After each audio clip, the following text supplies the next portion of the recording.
नमस्कार, आप सभी का स्वागत है हमारे चैनल में। आप सभी को नवरात्रि के छठे दिन की हार्दिक शुभकामनाएं।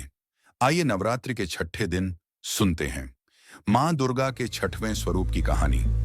नवदुर्गा के 9 स्वरूपों में देवी के छठे रूप को देवी कात्यायनी के नाम से पूजा जाता है। मां कात्यायनी की पूजा नवरात्रि के छठे दिन यानी षष्ठी को बड़े धूमधाम से की जाती है।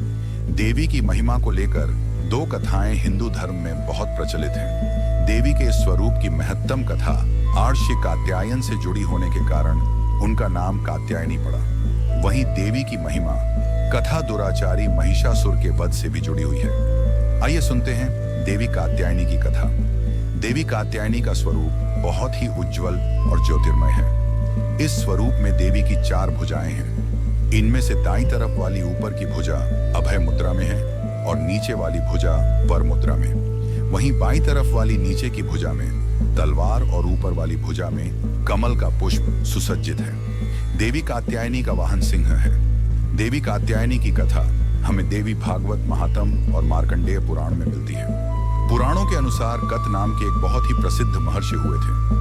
उनके एक पुत्र थे जिनका नाम था राशिकात्य। आगे जाकर आशिकात्य के गोत्र में महर्षि कात्यायन का जन्म हुआ और आर्षि अपने तप के कारण विश्व प्रसिद्ध हुए। आर्षि कात्यायन की इच्छा थी कि देवी भगवती उनके घर पुत्री के रूप में जन्म लें। इसलिए उन्होंने कई वर्षों तक देवी भगवती की कठोर तपस्या भी की। मान्यता है कि ऋषि कात्यायन की ऐसी एक निष्ठ तपस्या को देखकर उनसे प्रसन्न होकर देवी भगवती ने उनकी इच्छा का मान रखते हुए उनके घर में जन्म लिया। आर्षि कात्यायन की पुत्री होने के कारण ही देवी भगवती कात्यायनी कहलाई। महर्षि कात्यायन ने बड़े प्रेम से देवी कात्यायनी का पालन पोषण किया था। कुछ समय बीता। पृथ्वी पर दुराचारी महिषासुर का उपद्रव सारी सीमाएं लांघ रहा था। महिषासुर को यह वरदान मिला था कि कोई भी पुरुष उसे कभी पराजित नहीं कर सकता और ना ही उसका अंत कर सकता है। इसलिए उसे किसी का डर नहीं था और देखते ही देखते उसने देवलोक पर भी अपना कब्जा कर लिया।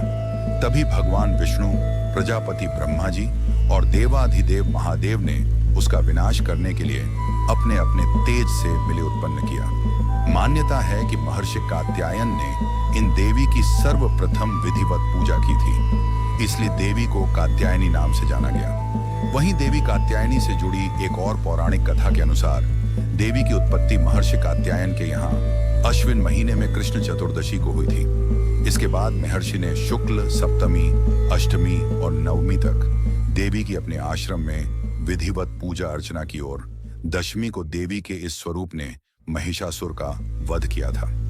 यही कारण है कि देवी के स्वरूप को देवी कात्यायनी के नाम से जाना गया था। महिषासुर का अंत करने के कारण देवी को महिषासुर मर्दानी के नाम से भी जाना गया। दोस्तों, माना जाता है कि देवी दुर्गा का यह स्वरूप अमोघ फलदायिनी है।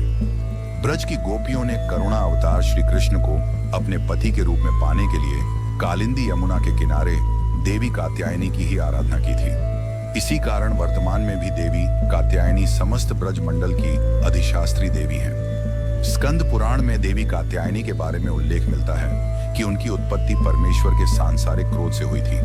नवरात्रि के छठे दिन देवी दुर्गा के स्वरूप की पूजा काफी महत्व रखती है। ऐसी मान्यता है कि देवी कात्यायनी की पूजा में लाल और सफेद रंग के कपड़े पहनना बहुत शुभ होता है।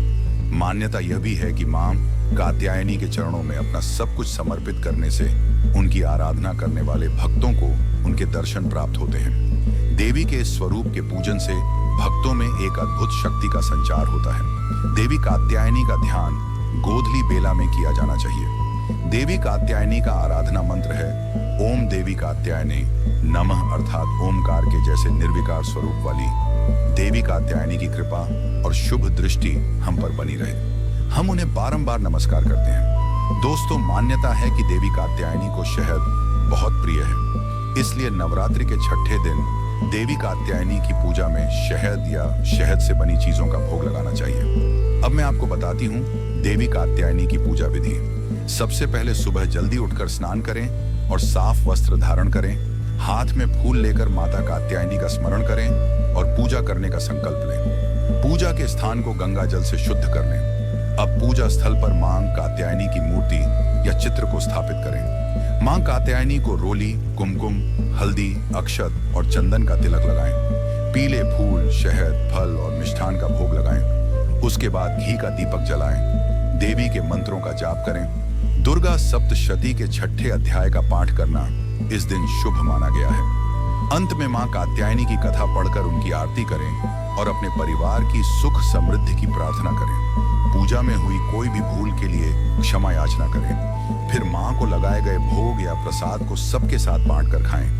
देवी कात्यायनी की विधिवत पूजन के बाद महादेव की भी पूजा करने की मान्यता है। देवी दुर्गा के कात्यायनी अवतार की कथा हमें यह सीख देती है कि अगर भक्ति और संकल्प सच्चा हो तो परम प्रकृति की कृपा सदैव हम पर बनी रहती है। जिस प्रकार महर्षि कात्यायन की एक निष्ठ तपस्या से प्रसन्न होकर देवी दुर्गा उनकी इच्छा और तपस्या का मान रखकर उनके यहाँ पैदा हुई, उसी प्रकार मनुष्य को भी अपनी भक्ति, निष्ठा और संकल्प के पथ पर अविचल रहना चाहिए। तो ये थी आज की कथा। आपको आज की ये कथा कैसी लगी? कमेंट करके जरूर बताएं। वीडियो अच्छी लगी हो तो लाइक जरूर करें, सब्सक्राइब करें।